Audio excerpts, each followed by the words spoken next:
கண்மணியை வந்து எப்படியாச்சும் வீட்டை விட்டு வெளியேற்றணும் அப்படின்ற ஒரு மாஸ்டர் பிளான் போட்டு என்ன பண்றாங்கன்னா, அன்புக்கு தெரியாமயே வந்து வெண்ணிலாவும் அன்பு இன்னும் ஆரம்ப காலத்துல இருந்த செல்ஃபிய எடுத்துட்டு வந்து என்ன பண்ணிடுறாங்கன்னா, மணி பிரஸ்ல வச்சுறாங்க. அது அன்புக்கு தெரியவே இல்ல. காலையில அவர் எப்பயும் போல டியூட்டிக்கு எந்திரிச்சு வரும்போது, எனக்கு செலவுக்கு கொஞ்சம் பணம் குடுப்பா அப்படின்னு சொல்லிட்டு அன்போட அக்கா கேட்கறாங்க. அவர் எதார்த்தமா பணத்த எடுக்கிறேன்னு சொல்லி எடுக்கும்போதே, அந்த போட்டோ வந்து கீழ மிஸ் ஆகி கால்லயே கீழ விழுந்துருது. அத பார்த்துட்டு எல்லாருமே ரொம்ப ஷாக் ஆகி போறாங்க. கண்மணி உட்பட. அப்போ வந்து ஒரு கன்டென்ட் கிரியேட் பண்றாங்க. ஆஹா! இந்த போட்டோ எப்படி வந்துச்சு? இத இன்னும் நீ வச்சிருக்கியா? இன்னும் வெண்ணிலா உன் மனசுல இருக்காளா? அப்படின்னு சொல்லிட்டு, இதுதான் ஷாக் அப்படின்னு சொல்லிட்டு வீட்ல இருக்க மத்தவங்க எல்லாருமே பேச ஆரம்பிச்சுறாங்க. அதே நேரத்துல வந்து அன்போட தம்பி வந்து, "அதெல்லாம் ஒண்ணும் கிடையாது. நீங்க பாட்டுக்கு ஏதாச்சும் ஒண்ணு பேசிட்டு இருக்காதீங்க" அப்படின்னு சொல்லும்போது, அன்பும் அதே தான் சொல்றாரு. "நான் வந்து வெண்ணிலாவ நினைக்கவே இல்லன்னு சொல்லிட்டு இருக்கேன். தேவையில்லாம நீங்க இப்படி பண்ணிட்டு இருக்கீங்க. அந்த போட்டோ எப்படி என்னோட மணி பர்ஸ்ல வந்துச்சுன்னே தெரியல. நான் அத பத்தி திங்க் பண்ணிட்டு இருக்கேன்" அப்படின்றாங்க. எல்லாருமே வந்து நல்லா சூடா ஏத்தி விடுறாங்க. கண்மணினால அந்த இடத்துல ஸ்பாட்ல இருக்கவே முடியல.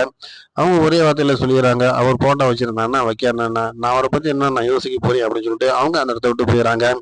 ரொம்ப ஷாக் ஆகி போய் நம்ம அன்பு வந்து, "நான் சொல்றது யாருக்குமே புரியலையா? நீங்களா ஏதாச்சும் ஒண்ணு சொல்லிட்டு இருக்கீங்களே" அப்படின்னு சொல்லிட்டு சத்தம் போட்டு அந்த இடத்த விட்டு போயிறாரு.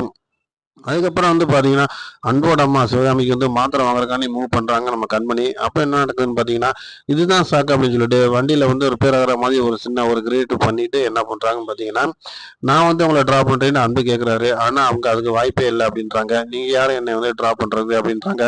ஸோ என்ன பண்ணலாம் அப்படிங்கும்போது, அப்ப வந்து ஒரு டூ வீலர் வந்து நம்ம வந்து ஆர்டர் பண்ணோம்னா, கண்டிப்பா வந்து அது மூலியமா நம்ம வந்து வெளியில போயிரலாம் அப்படின்னு சொல்லிட்டு, அவங்க வந்து டூ வீலர் புக் பண்றாங்க. அந்த இடத்துல வந்து அவங்களுக்கு பதிலா நம்ம அன்பு வந்து அதுல வந்து ரீச் ஆகுறாரு. அதுவும் பார்த்தீங்கன்னா, ஒரு சுடிதார்லாம் போட்டுட்டு, அப்படியே வந்து நம்ம கண்மணிக்கு தெரியாம எப்படி வண்டிய ஓட்டிருன்னு சொல்லி அதுக்கான மூவும் பண்றாரு. அது முயற்சியினுடைய வெற்றியா வந்து கண்மணி கூட வந்து அவர் டிராவல் ஆகி போய்க்கிட்டு இருக்காரு. கண்மணி அத கண்டுபிடிச்சாங்களா இல்லையா அப்படிங்கிறது தெரியல. அத நம்ம அடுத்து வர்றதுல பார்க்கலாம்.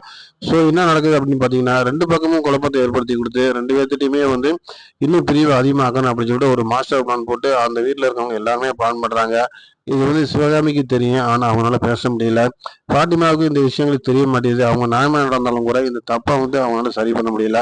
ஸோ இப்படி சின்ன சின்ன பிரச்சனைகள் இருக்கு. வெண்ணிலானுடைய சதி ஜெயிக்குதா? இல்ல அன்பு அதாவது கண்மணியோட காதல் ஜெயிக்குதா? அப்படின்னு நம்ம தொடர்ந்து பார்க்கலாம். லைக் பண்ணுங்க, ஷேர் பண்ணுங்க, சப்ஸ்கிரைப் பண்ணுங்க.